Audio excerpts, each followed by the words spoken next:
భారత్ అమెరికాల మధ్య వ్యవసాయ రంగంలో జరగబోయే ద్వైపాక్షిక ఒప్పందాలను కేంద్ర ప్రభుత్వం తక్షణమే విరమించుకోవాలని ఏపీ రైతు సంఘం రాష్ట్ర ప్రధాన కార్యదర్శి ప్రభాకర్ రెడ్డి డిమాండ్ చేశారు.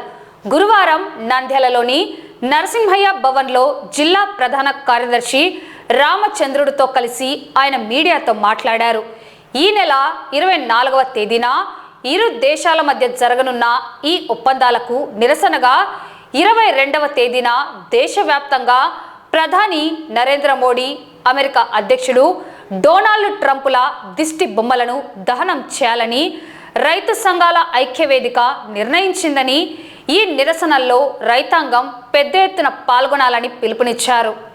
ఈ ఒప్పందాలు అమల్లోకి వస్తే అమెరికా నుండి మొక్కజొన్న, ప్రత్తి, సోయాబీన్, పాలు వంటి ఉత్పత్తులు ఎలాంటి సుంకం లేకుండా మన దేశంలోకి దిగుమతి అవుతాయని, దీనివల్ల స్వదేశీ వ్యవసాయ రంగం తీవ్ర సంక్షోభంలో మునిగిపోతోందని ప్రభాకర్ రెడ్డి ఆవేదన వ్యక్తం చేశారు. మన దేశ రైతు పండించిన పంటలకే గిట్టుబాటు ధర కల్పించలేని కేంద్ర ప్రభుత్వం విదేశీ ఉత్పత్తులను ఉచితంగా దిగుమతి చేసుకోవడం ఏంటని ఆయన ప్రశ్నించారు. రాయలసీమ జిల్లాలైన కర్నూలు, నంద్యాల, అనంతపురం, చిత్తూరుతో పాటు ప్రకాశం జిల్లాలో సోలార్ విద్యుత్ ఉత్పత్తి పేరుతో రైతుల భూములను కార్పొరేట్ కంపెనీలకు కట్టబెడుతూ రైతులను కూలీలుగా మార్చే ప్రయత్నాన్ని కూటమి ప్రభుత్వం మానుకోవాలని ప్రభాకర్ రెడ్డి డిమాండ్ చేశారు. ఎల్ నీనో ప్రభావంతో రాష్ట్రంలో కరువు ఛాయలు స్పష్టంగా కనిపిస్తున్నాయని ఆందోళన వ్యక్తం చేశారు.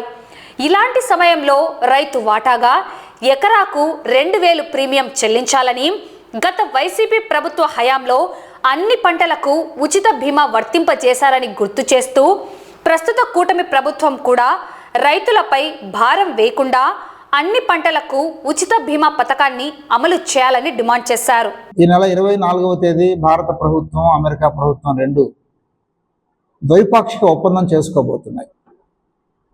దేశవ్యాప్తంగా అఖిల భారత కిసాన్ సభ, ఏఐకేఎస్, సంయుక్త కిసాన్ మోర్చా, అన్ని రైతు సంఘాలు 540 రైతు సంఘాలు కలిసి ఎస్కేఎంగా ఏర్పడ్డాయి.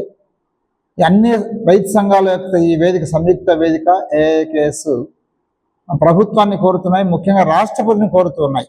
మీరు ప్రభుత్వాన్ని ఆదేశించండి, ఈ ఒప్పందంపై సంతకం చేయొద్దు. ఈ ఒప్పందంపై సంతకం చేస్తే ఇది వ్యవసాయ రంగం పైన తీవ్రమైన ప్రభావం పడే అవకాశం ఉంది. మొక్కజొన్న, సోయాబీను, పత్తి, ఇతర వ్యవసాయ ఉత్పత్తులు, ఆక్వా ఉత్పత్తులు, పౌల్ట్రీ ఉత్పత్తులు, ఇతర పారిశ్రామిక ఉత్పత్తులు, ఇవన్నీ కూడా ₹1 కూడా పన్ను లేకుండా మన దేశంలోకి దిగుమతి అయ్యే అవకాశం ఉంది. అదే మన దేశీయ ఉత్పత్తులు అమెరికా ఎగుమతి చేయాలంటే 18% పన్ను వేస్తాడు అమెరికా ప్రభుత్వం. ఇది ఒక అసమానమైన ఒప్పందం.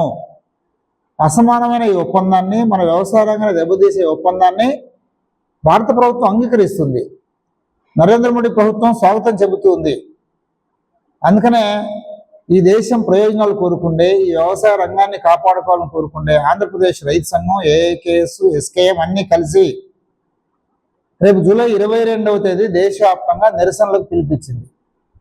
అన్ని మండల కేంద్రాల్లో నిరసనలు తెలియజేయాలని, జిల్లా కేంద్రాల్లో ట్రంప్, నరేంద్ర మోడీ ఇద్దరి యొక్క దిష్టిబొమ్మలు దగ్ధం చేయాలని చెప్పేసి పిలిపించాయి. వీటిని విజయవంతం చేయమని ఈరోజే మా ఆంధ్రప్రదేశ్ రైతు సంఘం రాష్ట్ర కమిటీ సమావేశం నిర్ణయం చేసింది. మన ఆంధ్ర రాష్ట్రంలో ఉండే మొత్తం 28 జిల్లాల్లో, అన్ని జిల్లాల్లో కూడా దిష్టిబొమ్మలు దగ్ధం చేస్తాం. 680 మండలాలు ఉన్నాయి. అన్ని మండలాల్లో కూడా ఏదో రూపంలో నిరసన తెలియజేసే ఒక లక్ష్యంతో రైతాంగానికి మేము మనవి చేస్తున్నాం. రండి రైతు సోదరులారా, ఇది మన భవిష్యత్తుకు సంబంధించిన సమస్య అని చెప్పేసి కోరుతున్నాం. రెండవ అంశం, మన రాయలసీమ ప్రాంతం కర్నూలు, నంద్యాల, అనంతపురం, సత్యసాయి, కడప, రాయచోటి, అన్నమయ్య, ఈ అన్ని జిల్లాల్లో రాష్ట్ర ప్రభుత్వం సోలార్ ద్వారా విద్యుత్ ఉత్పత్తి చేస్తామని చెప్పేసి చెబుతుంది. దానికి మాకేం అభ్యంతరం లేదు. సోలార్ ద్వారా విద్యుత్ ఉత్పత్తి చేస్తామనే పేరుతోటి రైతులకు సంబంధించిన వ్యవసాయ భూములను ప్రైవేట్ సోలార్ కంపెనీలకు లీజు ఒప్పందం పద్ధతిలో దీర్ఘకాలం 29 సంవత్సరాల 11 నెలలు లీజ్ అగ్రిమెంట్ చేయిస్తుంది ప్రభుత్వం. ఈ లీజ్ అగ్రిమెంట్ ఇంత దీర్ఘకాలం ఉండడము అనేది రైతాంగానికి నష్టం. అంతే కదా, అగ్రిమెంట్లో ఉండే షరతు ఏమిటి? రైతులు ఇప్పటి వరకు ఆ భూమి పైన బ్యాంకుల్లో సొసైటీలో లోన్ ఉంటే ఆ లోన్ అంతా క్లియర్ చేయాలట. ఏవైతే సోలార్ కంపెనీలు రైతుల భూములు లీజ్ తీసుకుంటాయో, అంటే కౌలుకు తీసుకుంటాయో, కౌలుకు తీసుకున్న కంపెనీలు ఆ భూముల మీద బ్యాంకులో లోన్ తీసుకుంటాయట.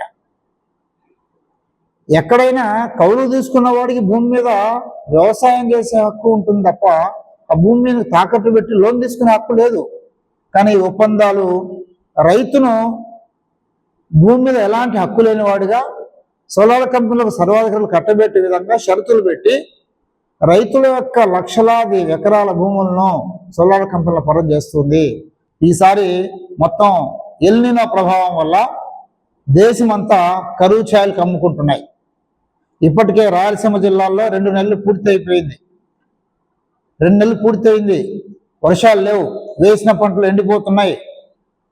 ప్రభుత్వం పంటల బీమాకు రైతు పత్తి పంటకు ఎకరాకు 2,000 రూపాయలు రైతు కట్టాలట ప్రీమియంగా. ప్రభుత్వం 303 రూపాయలు ఇస్తుందట. ఇది ఎక్కడ న్యాయం ఇది? గత ప్రభుత్వం ఉచిత పంటల బీమా అమలు చేసింది. ఎందుకు మీరు అమలు చేయరు? ఎందుకు రైతును ఆదుకోరు? మాట్లాడితే మాది రైతు ప్రభుత్వం అంటారే. రైతు ప్రభుత్వం అంటే రైతు నుంచి గోల్డ్ కొట్టి పత్తి పంటకు 2,000 రూపాయలు ప్రీమియం వసూలు చేస్తారా? మీ వాటాగా 303 రూపాయలు కడతారా? ఇదేనా రైతు ప్రభుత్వం అని చెప్పేసి అడుగుతున్నాం. అందుకనే గడువు పెంచాలి, జూలై 31 వరకు గడువు పెంచాలి. ప్రతి రైతు ఇన్సూరెన్స్ చేసుకునే ఒక గ్యారంటీ మీరే ఇవ్వాలి. మొత్తం ఉచిత పంటల బీమా, రైతు ప్రీమియం కాదు, రైతు ఐచ్ఛిక బీమా కాదు, ప్రభుత్వమే ఉచిత పంటల బీమా అమలు చేయాలి. ఆ రకంగా కరువు కారణంగా పంటలు నష్టపోయే ప్రతి రైతును, అది రాయలసీమన, సర్కారా, ఉత్తరాంధ్రన, ఏ ప్రాంతంలో ఈ కరువు కారణంగా నష్టపోయే రైతుంటే ఆ రైతు అన్ని పంటలకు ఉచిత సమగ్ర పంటల బీమా అమలు చేయాలని చెప్పేసి ఆంధ్రప్రదేశ్ రైతు సంఘం నుంచి ఆ ప్రభుత్వాన్ని కోరుతున్నాం.